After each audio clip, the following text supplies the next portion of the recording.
नमस्कार दोस्तों, मैं दीपक शुक्ला आपका स्वागत करता हूं आपके अपने YouTube channel A to Z banking information पर। दोस्तों, आज के वीडियो में हम जानकारी देंगे कि आप अपने 6 लाख रुपए के केसीसी लोन को 2 लाख रुपए में कैसे बंद कर सकते हैं। जी हां दोस्तों, बहुत सारे किसानों की लोन लेने के बाद आर्थिक स्थिति खराब हो जाती है, जिसके चलते वो लोन को अदा नहीं कर पाते हैं। किसी के साथ मेडिकल इशू हो जाता है, किसी के साथ फसलें खराब हो जाती है, फसलें बर्बाद हो जाती है, कोई प्राकृतिक आपदा आ जाती है, जिसके चलते वो अपने लोन का रिपेमेंट नहीं कर पाते हैं। तो वो बहुत अधिक परेशान हो जाते हैं कि हमने लोन लिया था, अब हम उसका रिपेमेंट नहीं कर पा रहे, 2 साल हो गए, 3 साल हो गए, 4 साल हो गए, लोन हमारा बढ़ता जा रहा, लोन की जो ब्याज दरें हैं, वो डबल से भी ऊपर चली गई हैं और अमाउंट तेजी से बढ़ने लगता है। तो किसान को बहुत अधिक चिंता सताने लगती है कि कहीं हमारी ज़मीन को बैंक नीलाम ना कर दे। अन्य कई सारी तरह की चिंताएँ किसान के दिमाग में बनी रहती हैं। तो अगर आपके साथ भी ऐसा हुआ है, आपका भी केसीसी लोन एनपीए हो गया है, आपका भी लोन तेजी से बढ़ रहा है, आप उसे अदा नहीं कर पा रहे, अमाउंट इतना ज़्यादा हो चुका है कि अब आप उसे जमा नहीं कर सकते। तो फिर दोस्तों, आज का यह वीडियो आपके लिए है। आज के इस वीडियो में हम आपको एक ऐसा तरीका बताने वाले हैं, बैंक की एक ऐसी स्कीम के विषय में जानकारी देने वाले हैं, जिससे आप 30 से 35% अमाउंट जमा करके अपने लोन से मुक्ति पा सकते हैं, ऋण मुक्त हो सकते हैं।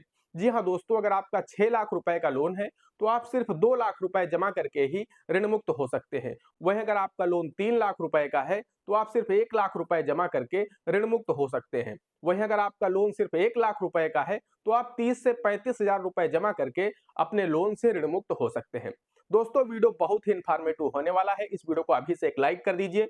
साथ ही चैनल पर नए हैं, पहली बार आए हैं तो चैनल को सब्सक्राइब कर लीजिएगा। साथ ही बेल आइकन को जरूर प्रेस कर लीजिएगा, ताकि जैसे हम इस तरह का कोई भी दूसरा वीडियो अपलोड करें तो उसका नोटिफिकेशन आपको सबसे पहले मिले।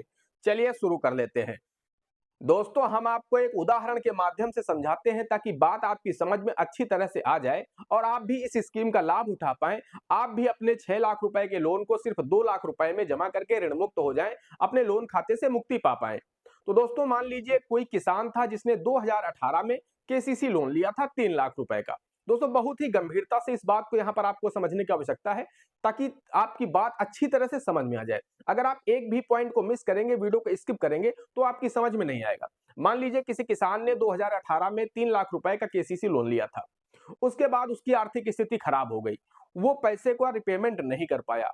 बैंक उसे नोटिस करता रहा, जानकारी देता रहा, सूचनाएं भेजता रहा, एसएमएस करता रहा, लेकिन चूंकि किसान की आर्थिक स्थिति इतनी ज्यादा खराब हो गई थी कि वो उस खाते में 1 रुपए भी डाल नहीं पाया। उसने जनवरी 18 में 3 लाख रुपए का लोन लिया और उसके बाद वो 1 पैसा भी बैंक को वापस नहीं कर पाया।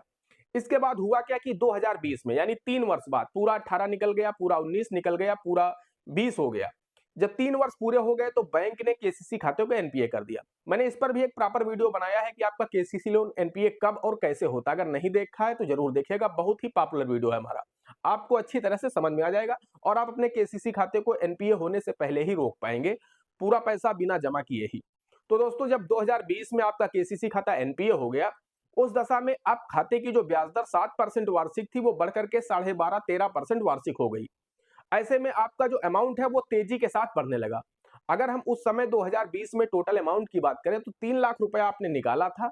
अगर हम 2020 के अंत की बात करें तो अमाउंट होगा लगभग आपका 4 लाख रुपए, जब आपका केसीसी खाता एनपीए हुआ। उस दशा में बैंक ने फिर आपको नोटिस किया, आपके पास रिकवरी एजेंट आए, बैंक की तरफ से एसएमएस आए, बैंक ने आपको कई सारी धमकियां दी कि आप इस लोन को जमा करिए वरना हम आपके खिलाफ लीगल एक्शन लेंगे, हम कानूनी कार्यवाही करेंगे। लेकिन चूंकि किसान की आर्थिक स्थिति इतनी ज्यादा खराब थी कि किसान पैसे को जमा नहीं कर पाया। ये होते होते समय बीत गया 3 वर्षों का, और अब लग गया है जनवरी 2024 आ गया, फरवरी 2024 चल रहा है। तो मान लीजिए जनवरी फरवरी 2024 आ गया, अब 3 वर्ष और बीत गए। खाता 2020 में एनपीए हुआ था, 4 लाख रुपए उस समय अमाउंट हो गया था। उसके बाद 21 हो गया, 22 हो गया, पूरा 23 हो गया। 3 वर्ष और बीत गए हैं। इन 3 वर्षों में अगर हम अमाउंट की बात करें कि आज की डेट में उस लोन का अमाउंट क्या होगा, तो दोस्तों निश्चित रूप से 12 से 13% ब्याज की अगर हम यहाँ पर गणना करें 4 लाख रुपए के अमाउंट पर, तो 2 लाख रुपए कम से कम बढ़ गया होगा। यानी आज की डेट में अगर हम उस लोन को पूरा पे करें तो अमाउंट होगा लगभग 6 लाख रुपए। यानी 2018 की जनवरी में जो आपने 3 लाख रुपए लिए थे, वो जनवरी 2024 में आज 6 लाख रुपए आपके ऊपर हो चुके हैं, यानी जस्ट डबल अमाउंट हो चुका है। तो उस स्थिति में अब किसान बहुत अधिक परेशान है कि मैंने 3 लाख लिया था, हम 6 लाख रुपए कहां से दे पाएंगे, क्योंकि उसकी स्थिति इतनी ज्यादा खराब है।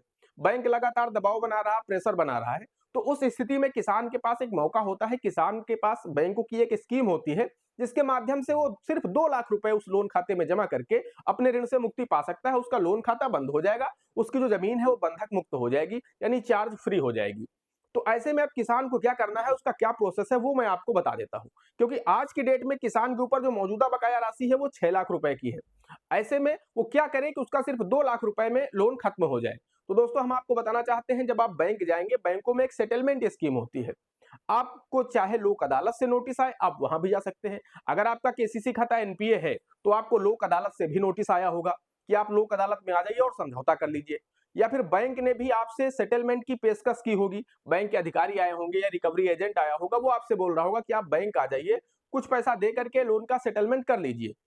तो चूंकि तब आप नहीं गए, तो अब आपको या तो वहां चले जाना है, लोक अदालत चले जाइए, वहां भी आपका समझौता हो जाएगा, या फिर आप सीधे बैंक चले जाइए।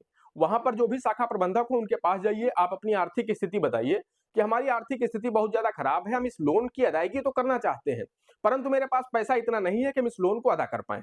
उस स्थिति में हमें कोई दूसरा रास्ता बताइए जिससे हम कम पैसा जमा करके अपने इस ऋण से मुक्ति पा सके। तो वो आपसे बोलेंगे कि आप अपने इस लोन का सेटलमेंट कर लीजिए। तो अब सेटलमेंट करने की जब बात आएगी, तो वो आपसे बोलेंगे, आप बोलोगे ठीक है हम सेटलमेंट करने को तैयार हैं, हमें कितना पैसा जमा करना होगा? तो वो आपसे बोलेंगे कि आप हमें 4 लाख रुपए दे दीजिए।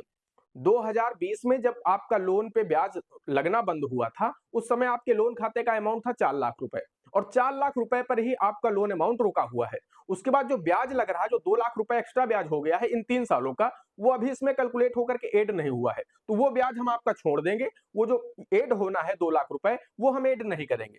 क्योंकि आप सभी को पता होना ही है, जब कोई भी लोन खाता एनपीए हो जाता है, तो उस खाते में ब्याज जुड़ना बंद हो जाता है। वो बाद में ब्याज जुड़ता है जब आप जमा करते हैं।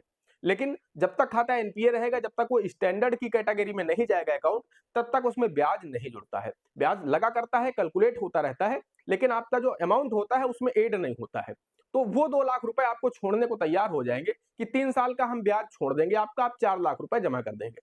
किसान बोलेगा कि मेरे पास सर 4 लाख रुपए भी नहीं है, हम नहीं जमा कर सकते। आपको ऐसे ही बोलना है कि सर हमारी आर्थिक स्थिति इतनी बेहतर नहीं है कि हम 4 लाख रुपए भी दे पाएँ। उस स्थिति में वो आपसे बोलेंगे चलिए ठीक है, जितना पैसा आपने लिया था उतना पैसा हमें दे दीजिए, हम आपके लोन को बंद कर देते हैं। यानी वो आपसे बोलेंगे कि 3 लाख रुपए आपने 2018 में लिए थे, आप हमें 3 लाख रुपए दे दीजिए तो भी हम बंद कर देंगे। आप तब भी बोलेंगे कि सर मेरे पास इतना पैसा भी नहीं है कि हम 3 लाख रुपए भी आपको वापस कर पाएँ। उस स्थिति में वो फिर आपसे बोलेंगे ठीक है थोड़ा कुछ कम कर दीजिए, नहीं है तो आप कितना दे पाएंगे वो आपसे बोलेंगे। तब आप उनसे बोलिए कि हम अधिकतम आपको 2 लाख रुपए दे सकते हैं, इससे ज्यादा हमारे पास पैसा नहीं है। अगर आप हमें 2 लाख रुपए देने की बात कहें, आप इस पर सेटलमेंट करें, समझौता करें, तो हम समझौता कर सकते हैं। वो तैयार हो जाएंगे। दोस्तों आप लोगों को पता होना चाहिए कि ये जो समझौता हो रहा है आपका, ये 30 से 35% अमाउंट पर हो रहा है। यानी जो आज की डेट में मौजूदा बकाया राशि है वो लगभग 6 लाख रुपए है, और बैंक आपसे समझौता कर रहा 2 लाख रुपए पर, यानी 30 से 35% अमाउंट पर आपका समझौता हो रहा है।